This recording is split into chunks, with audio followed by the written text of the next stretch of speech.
कालच्या कॅबिनेटमध्ये माननीय मुख्यमंत्री महोदय एकनाथजी शिंदे साहेब, उपमुख्यमंत्री महोदय माननीय देवेंद्रजी फडणवीस साहेब, माननीय अजितदादा पवार साहेब यांच्या नेतृत्वाखाली महाराष्ट्र सरकारने अतिशय क्रांतिकारी निर्णय केला। लेक लाडकी या योजनेच्या माध्यमातून सामान्य गोरगरीब लोकांच्या कुटुंबामध्ये कन्यारत्न जन्माला आलं की ताबडतोबीने त्या कन्यारत्नाच्या नावाने शासनाच्या वतीने 5,000 रुपये डिपॉझिट केलं जाईल। ती आमची कन्या पहिल्या इयत्तेत गेल्याच्या नंतर त्यांच्या नावाने 6,000 रुपये डिपॉझिट केलं जाईल।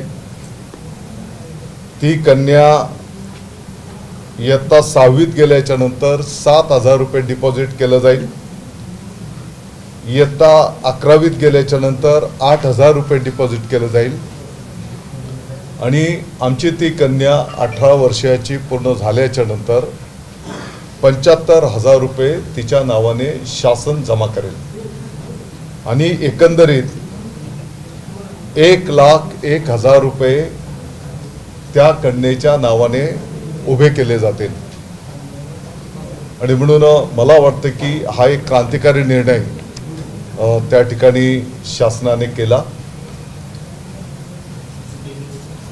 असे अनेक चांगले निर्णय या महाराष्ट्राच्या विकासासाठी शासन घेत आहे, त्याची अंमलबजावणी करत आहेत। सामान्यातला सामान्य नागरिक असेल, समाजाचे सर्व घटक असतील, शेतकरी बांधव असतील, विद्यार्थी असतील, महिला भगिनी असतील आणि म्हणून या सर्व चांगल्या कामांच्या पासून लक्ष विचलित करण्याच्यासाठी, डायव्हर्ट करण्याच्यासाठी काही लोक केविलवाना प्रयत्न करतात। मी आपल्या माहितीकरता सांगू इच्छितो की साधारणतः एक 5 तारखेच्या वर्तमानपत्रांमध्ये MD ट्रकच्या संदर्भामध्ये बातमी आल्याच्या नंतर त्याच दिवशी हा जो काही ड्रगचा विषय आहे या संदर्भामध्ये कठोर कारवाई करा असे आदेश पोलीस विभागाला देण्यात आलेले होते।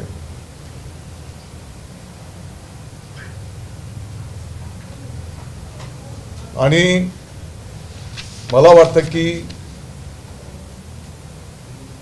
पोलिसांनी एक चांगलं काम केलं। आता ही वस्तुस्थिती आहे की यापूर्वी कधीपासून असेल, काय असेल असा विषय जर चालू असेल त्याचं बिलकुल कोण समर्थन करणार नाही, ती चुकीचीच गोष्ट आहे। आणि आपल्या राज्याच्या, आपल्या देशाच्या आणि नाशिकच्या संस्कृतीला हे बिलकुल मान्य नाही। मला वाटतं की आपण सर्व नाशिकचे पण एक नागरिक या नात्याने वर्षभराच्या कालावधीमध्ये वेळोवेळी हा ड्रगचा विषय असेल, कुठे गुन्हेगारीच्या संदर्भातला विषय असेल, आपण सर्वांनी वेळोवेळी पाठपुरावा केलेला आहे आणि त्या विभागाला वेळोवेळी या गोष्टीची आपण जाणीव करून दिलेली आहे। आणि म्हणून मला वाटतं की या संदर्भामध्ये काल जेव्हा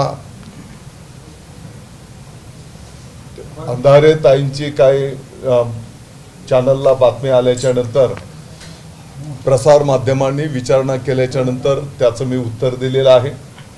या गोष्टीची सखोल चौकशी झाली पाहिजे। काही चॅनलवर त्या लाईव्ह पण होत्या, मी पण होतो आणि त्या चर्चेमध्ये मी तयारी दाखवली। मी तर एवढं सांगितलं की नुसतं बाबा आपल्या राज्याच्या पातळीवर नाही, देशाच्या पातळीवर किंबहुना आंतरराष्ट्रीय पातळीवरनं पण काही चौकशी पथक असेल त्याही माध्यमातून ती चौकशी करायला काही हरकत नाही। दादा, आज संजय राऊतांनी म्हटलंय की नाशिकचा जो कारखाना आहे तो पालकमंत्र्यांच्या आशीर्वादाने सुरू होता म्हणून मला वाटतं की मूळ विषयाला एक बगल देणं, किंबहुना समाजाचं लक्ष विचलित करणं. आता तो जो कोण आरोपी आहे त्या आरोपीचा शोध घेणं मला वाटतं महत्वाचं आहे. तो आरोपी ताब्यात आल्याच्या नंतर तो जे काही वस्तुस्थिती असेल ती तो कथन करेल, बरोबर. आणि सगळ्यात महत्वाची गोष्ट म्हणजे याच्यामध्ये जे काही राजकारण केलं जात आहे, आपल्याला काही चॅनल्सवर काही फोटो दाखवले गेले, त्याने कोणत्या पक्षात प्रवेश केला, उद्धव साहेबांच्या हस्ते शिवबंधन बांधलं गेलंय, तिकडे माझाही फोटो दाखवला. मला वाटतं की कदाचित ती मागच्या 5-7 वर्षापूर्वीची कधीची 2016 वगैरे कधीची ती घटना आहे. आता स्थानिक पातळीवरचे शिवसेनेचे आमचे त्या काळाचे पदाधिकारी, मग त्याच्यामध्ये विनायक पांडे असतील, त्यांच्या माध्यमातून त्यांचा प्रवेश झाला. आता ठीक आहे, त्या काळामध्ये पण नाशिक जिल्ह्याचं पालकमंत्री नाही परंतु राज्यमंत्री म्हणून मी शिवसेनेचं प्रतिनिधित्व करत होतो. जेव्हा केव्हा मातोश्रीवर काही कार्यक्रम झाले तर त्या कार्यक्रमांना मी पण उपस्थित होतो, मी काही नाकारत नाही. परंतु आता नाशिकच्या पदाधिकाऱ्यांनी जर काही एखादा विषय आणला असेल आणि प्रतिनिधी म्हणून मी पण तिकडे उपस्थित असेल, त्याच्यानंतरच्या जर तुम्ही गोष्टी घेतल्या, कोणाची तुला केली, कोणाचे प्रचार केलेले आहेत आणि चौकशीमध्ये बाकीच्या गोष्टी पुढे येतील. पण शिवसेनेशी घनिष्ठ संबंध ललित पाटलाचे दिसून येत आहेत, एकूण सगळ्या कुटुंबांचे आहेत. त्यांनी याचं आत्मचिंतन केलं पाहिजे. आम्ही काही राजकीय चिखलफेक केली नाही त्याच्यावर.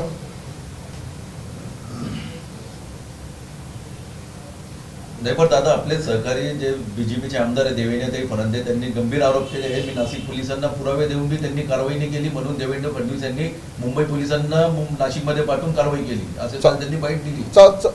मुंबईचे पोलीस आले, कारवाई केली, दुसऱ्या दिवशी नाशिकच्या पोलिसांनी मोठं हे केलंय, चांगली गोष्ट आहे ना.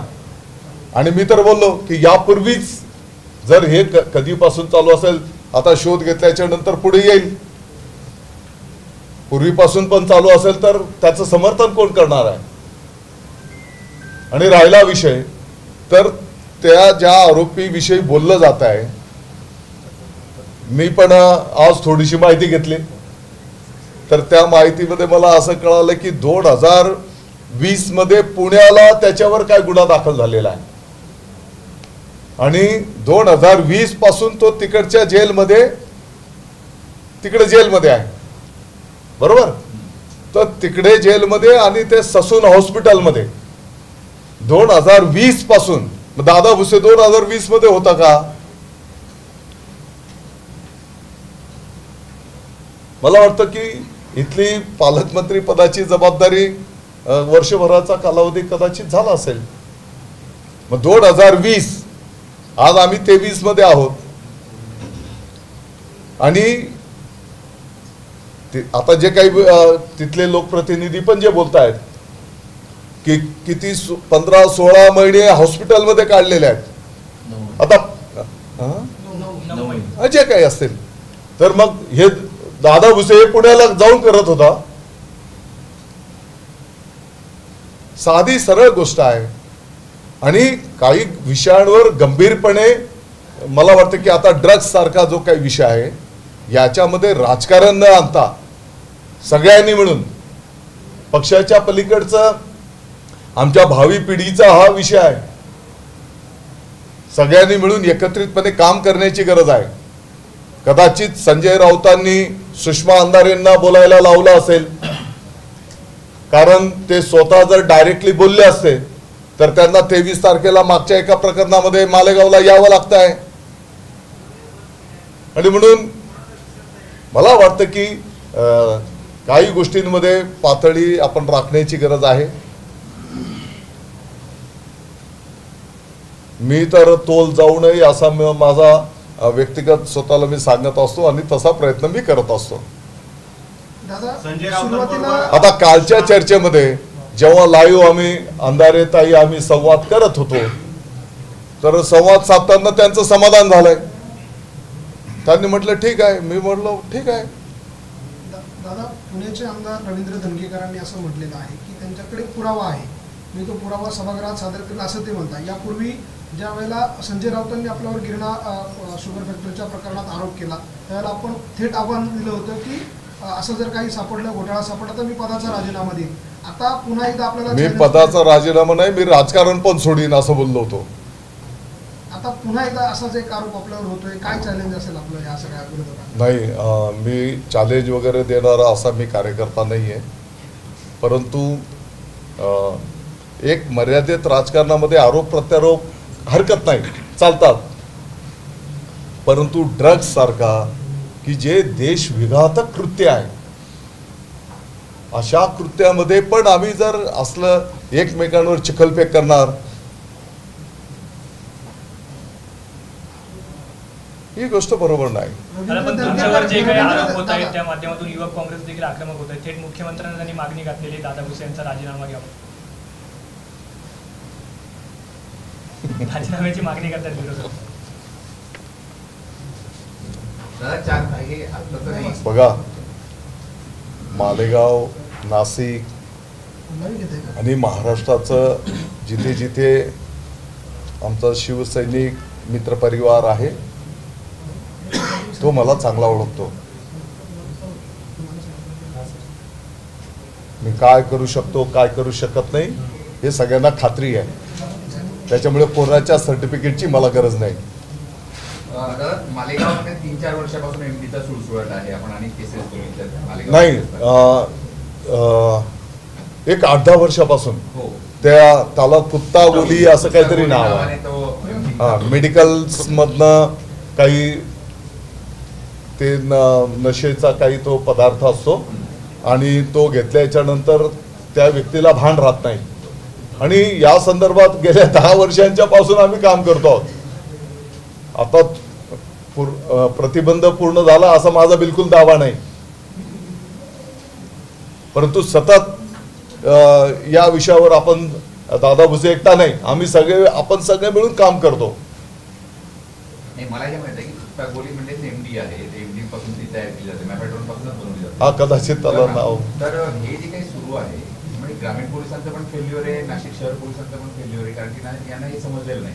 आता सुद्धा जी कारवाई झाली आहे ती फक्त गोदाम सापडण्यापुरती झाली. अजून गोदामाचा मालक कोणी भाड्याने घेतला हे सुद्धा नाशिकचे पोलीस सापडू शकले नाही. तर एकूणच पूर्णपणे फेल्युअर आहे नाशिक पोलिसांचा असं आपण म्हणणार नाही काय? बघा, आपण पाठीमागच्याही काळामध्ये जेव्हा कुठे काही गंभीर गुन्हे घडले तर त्याही वेळेस स्थानिक पोलिसांना आपण सूचना केलेल्या आहेत आणि आपण सगळ्यांनी मिळून केलेल्या आहेत आणि ते पण काही गोष्ट कानाकोपऱ्यात केलेली नाही.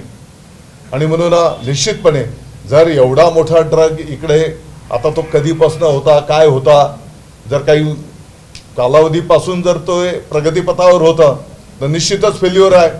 कोणाचं समर्थन कोणाची बाजू घ्यायचा विषय कुठे येतो आणि मग याचे लागे बांधे कोणाशी आहेत हे सर्व समोर आलं पाहिजे. पण दादा आपण नाशिक पोलिसांना आता काय कशा प्रकारे चौकशी करावी, काय निर्देश दिले? मला वाटतं की निर्देश देण्याची आवश्यकता नाही, त्यांनी सुमोटो हे करण्याचं आव्हान आहे. पण पोलिसांनी अंमली पदार्थ स्क्वॉड स्थापन केलेला आहे. मात्र त्या स्क्वॉडच्या माध्यमातून अद्याप एकही म्हणजे 1-2 हातावर मोजणे इतक्याच कारवाया झालेल्या आहे. मग नेमका हा जो स्क्वॉड आहे अंमली पदार्थ विरोधी, हा स्क्वॉड नेमका काय करतोय याची आपण काही चौकशी केली का? या संदर्भात काही चर्चा झाली का? मला वाटतं की ज्या वेळेस आपल्या नाशिकमध्ये काही गंभीर घटना झाल्या, पाठीमागच्याही काळामध्ये जसं काही हुक्का पार्लर आणि हा जो ड्रगचं प्रमाण वाढतंय याविषयी आपण सगळ्यांनी चिंता व्यक्त केलेली होती. आणि इतक्या मोठा साठा जर इकडे सापडतो आहे तर निश्चितच मला वाटतं की वरिष्ठ पातळीवर याची दखल घेतली जाईल. दादा ललित पाटील गेल्या 9 महिन्यापासून ससून हॉस्पिटलमध्ये उपचार घेत होता. कोणाच्या आशीर्वादाने घेत होता? एवढं गेल्या 9 महिन्यापासून असं नाहीये. आपण माहिती घ्या. माझी माहिती अशी आहे की वेळोवेळी मध्ये मध्ये असं 2 दिवसासाठी पाठवायचे परत आणायचे इथे. हा असं काहीतरी आणि कदाचित त्या पोलीस स्टेशनच्या त्या ससून हॉस्पिटलच्या रेकॉर्डवर असेल ते. नाही पण दादा त्याच्यामध्ये म्हणायचं असं आहे की 9 महिन्यापासून जर तो तिकडे उपचार घेत होता तो कोणाच्या आशीर्वादाने घेत होता आणि हे सगळं चौकशीमध्ये पुढे येईल. त्याला हॉस्पिटलच्या नावाने तो एक फ्लॅटमध्ये जायचा, तिथे मुली पुरवायला जायचं इथपर्यंत. आता या सर्व गोष्टी चौकशीमध्ये पुढे येईल आणि त्याच्या पाठीमागे कोण आहे. मला वाटतं की मूळ विषय हाच असला पाहिजे आपला सगळ्यांचा की याच्या पाठीमागे कोण आहे, याच्या सोबत कोण आहे आणि कोणाकोणाजवळ जर काही माहिती असतील, पुरावे असतील. पाठीमागच्या काळामध्ये ज्येष्ठ नेते माननीय पटोले साहेब पण बोलले की त्यांच्याकडे काय फोनच्या संदर्भातली माहिती आहे, तर मी सांगितलं की ते ताबडतोब पोलीस स्टेशनला द्यावं. आता यांच्याकडे पण जर काही पुरावे असतील तर यांनी पोलीस स्टेशनला द्यावं, अगदीच आपल्या मीडियाच्या माध्यमातून द्यावं. याच्या पलीकडे काय बोलू शकतो आपण. आता जे 3 आरोपी पकडण्यात आले ते 3ही नाशिक रोड परिसरातलेच आहेत. उपनगर परिसर आणि नाशिक रोड परिसर. नाशिक रोड परिसरातले काही राजकीय नेते पण या संबंधामध्ये आहेत असं म्हटलं जातं. त्यांचा पण या व्यवसायामध्ये भागीदारी होती. आता जो गोदाम सापडला त्याचे सुद्धा ते भाडेकरू एकाच त्याच्यातलं होतं असं बोललं जातं. ही काही चर्चा आहे कुणास तर बाळामुळं खोलवर खोदली जातील का? कारण की नाशिकचे पोलीस अजूनपर्यंत एकाही आरोपीला पकडू शकलेले नाही. बघा, हा विषय शासन पातळीवरनं पण अतिशय गंभीरपणे घेतला गेलेला आहे आणि म्हणून याच्या खोलात जाऊन याच्यामध्ये कोण कोण ऍक्टिव्ह आहे, याच्या पाठीमागे कोण आहे, याच्या सोबत कोण आहे, हे सर्व समोर येईल. दादा एवढी मोठी कारवाई झाली तरी पण अजून देखील काही ठिकाणी अजूनही एमबी ड्रग्स विकल्या जातोय. त्या माध्यम म्हणजे अजून त्या हे जे स्क्वॉड स्थापन केलेले त्या ठिकाणी ड्रग पेडलर जे असतील त्यांच्यावर साधी चौकशी देखील केली जात नाही. त्यांना पकडण्याचं धैर्य देखील पोलिसांकडनं अजून केलं जात नाही. तुम्ही म्हणता त्या मताशी मी स्वतःही सहमत आहे. या संदर्भातल्या भावना वरिष्ठ पातळीवर व्यक्त केल्या गेलेल्या आहेत. उद्या महामहिम राज्यपाल महोदय आपल्या नाशिकच्या दौऱ्यावर आहेत. पालकमंत्री या नात्याने त्यांना स्वागत करणं, त्यांना रिसीव्ह करणं यासाठी मी आज इकडे आलेलो आहे. महत्वाचा मुद्दा आहे की याच्यात सामाजिक मुद्दा सुद्धा आहे. अनेक नाशिक शहरातले तरुण तरुणी ड्रग्सच्या आहारी गेलेले, त्यांना ड्रग नाही मिळाले तर प्रचंड वेदना होतात, त्रास होतात. हे सर्व होत असताना त्यांचे उपचार किंवा त्यांना मानसोपचार तज्ञाची काही मदत मिळवून देण्यासाठी आपण पालकमंत्री आणि सरकार म्हणून काही प्रयत्न करू शकतो का? काही तरुणींचं आयुष्य जे उद्ध्वस्त झालेलं आहे, विशेषतः कॉलेज रोड, गंगापूर रोड या भागात असतील, उच्चभ्रू समाज असतील, ते बाहेर बोलूही शकत नाही, सांगूही शकत नाही, तर त्यांना काही प्रकारचे नाही. मला असं वाटतं की हे समूळ नष्ट कसं होईल आणि तुम्ही जसं बोलता आता तर याच्यातले काही तज्ज्ञ, काही डॉक्टर्स यांच्याशी संवाद साधून जे काही करावं लागेल ते निश्चितपणे. त्यालाच लागून एक प्रश्न आहे की मोठ्या प्रमाणात जी महाविद्यालय आहे, IT कॉलेजेस आहे, इंजिनिअरिंग कॉलेज आहे, या ठिकाणी मोठ्या प्रमाणात या ड्रग्सचा वापर केला जातो. हे आता लपून राहिलेलं नाही. ज्या पद्धतीनं रॅगिंग विरोधी पथक प्रत्येक कॉलेजमध्ये स्थापन केलेलं असतं, अंमली पदार्थ विरोधी पथक असं स्थापन केलं जाईल का? पालकमंत्र्यांना विशेषतः हे सगळे अधिकार आहेत की अशा पद्धतीच्या ज्या कमिट्या नाशिक जिल्ह्याच्या वतीनं तयार असतात त्या कमिट्या अजूनही फॉर्म झालेल्या नाहीये. त्या कमिट्या स्थापन करण्याची एक गरज आहे. पहिला आणि पालकमंत्र्यांच्या आधिपत्याखाली या सगळ्या समित्या असतात, जिल्हाधिकारी त्याचे प्रमुख असतात. तर प्रत्येक कॉलेजमध्ये अशी एक कमिटी असणं आवश्यक आहे. या कमिट्या पुढच्या किती दिवसामध्ये जे काही आपण सूचना केलेली आहे हे सर्व तपासून ताबडतोबीने त्याची अंमलबजावणी केली जाईल. दादा, काही नाशिक रोडमधील काही तरुणांनी या एमडीपायी आत्महत्या देखील केलेल्या आहे आणि सुसाईड नोटमध्ये ट्रक पेडलर यांची नावं लिहिलेली, मात्र पोलिसांकडून फक्त ईडी दाखल केली जाते, त्याची पुढे चौकशी होत नाही. मग हे तरुण आत्महत्या करतायत, एवढा गंभीर मुद्दा असून सुद्धा पोलीस याच्यामध्ये हलगर्जीपणा करताय असं वाटतं. मला वाटतं की पर्टिक्युलर असं केस जर आली सूचना तर त्याची चौकशी करायला हवी. साहेब तुम्ही म्हणतायत की शासकीय लेवलला सुद्धा आम्ही गंभीरपणे दखल घेतोय, तरी मात्र ललित पाटील अजून का सापडले नाहीत? बरेच दिवस झालेले, तो फरार आहे, सीसीटीव्ही देखील त्याचं समोर येतंय. काही पोलीस देखील आज असं समोर आले की एक पोलीस कर्मचारी सुद्धा काही तासांनी तिथे हॉटेलमध्ये गेला होता. मी आपल्याला माहिती करतात तेच सांगितलं की त्या पुण्याच्या ससूनमधला जो काही प्रकार झालेला आहे, शासन पातळीवरनं त्याच्या सकट या सर्व प्रकरणाची गंभीर दखल घेतली गेलेली आहे. माझ्या माहितीनुसार अनेक पथक त्याला पकडण्याच्यासाठी त्या ठिकाणी कार्यान्वित करण्यात आलेली आहेत आणि जी काही वस्तुस्थिती ती समोर येईल. दादा, ज्याप्रमाणे आपण संजय राऊतांवर गुन्हा दाखल करण्यासाठी, खोटे आरोपी म्हणून आपण गुन्हा दाखल करण्यासाठी केले, त्या पद्धतीनं सुषमा अंधारेंवर आपण अशी कारवाई करणार का? नाही, काल सुषमा अंधारेंशी संवाद केल्याच्या नंतर त्यांचं समाधान झालंय, त्यांनी समाधान व्यक्त केलंय आणि म्हणून माझ्या दृष्टिकोनातनं कालच तो विषय संपलेला आहे. दुपारी संजय राऊत पुन्हा इथे येत आहेत नाशिकमध्ये खास पत्रकार. हां, आणि दादा ते आरोप आणि ते सुरू होणार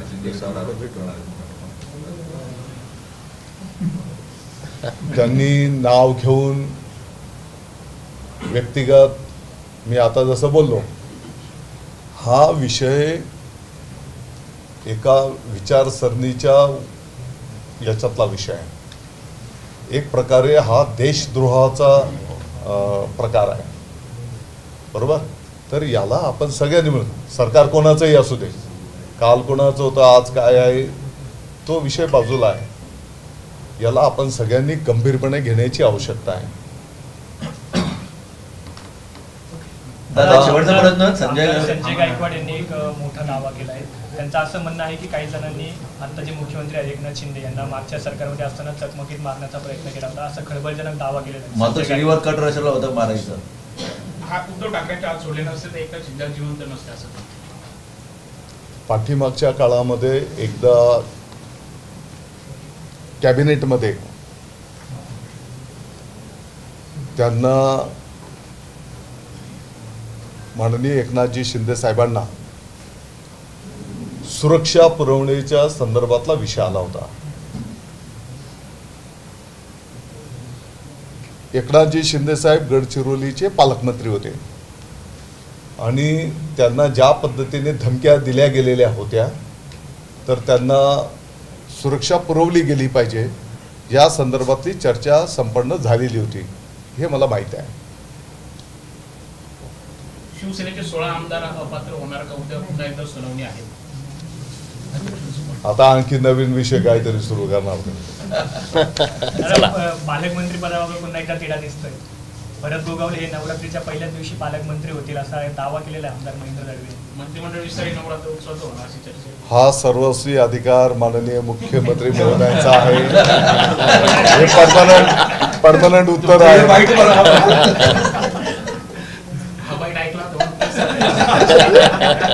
सगळ्यात मागे काँग्रेस आणि राष्ट्रवादीचं षडयंत्र असंही म्हटलं. बघा, मी परत एकदा सांगतो, मी या विषयाला काँग्रेस, राष्ट्रवादी, शिवसेना, भाजप याच्या पलीकडे पाहतो. आता तुम्ही जसं बोलले की कोण ते आहारी गेल्यामुळे मनोरुग्ण झालेले आहेत, बरोबर? तर ते काल परवा झालंय का लगेच?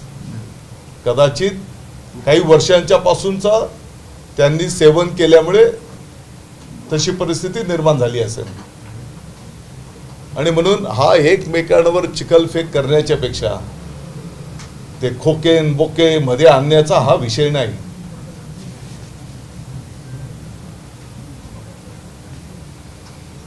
खोकेन बोके जर करत बसलो आपण तर मग इथून कोण कोण काय खोके घेऊन जायचं ते पण आपल्याला माहित आहे. परंतु मूळ जो विषय आहे हा गंभीर विषय आहे. एवढा लगेच कोणतरी त्याच्यावर काय कमेंट करायची, मग त्याने त्याला उत्तर द्यायचं, मग परत त्याने त्याच्यावर काहीतरी बोलायचं. मला वाटतं याच्या पलीकडे मी काही तत्वज्ञान शिकवतोय, लेक्चर प्रवचन देतोय अशातला भाग नाही.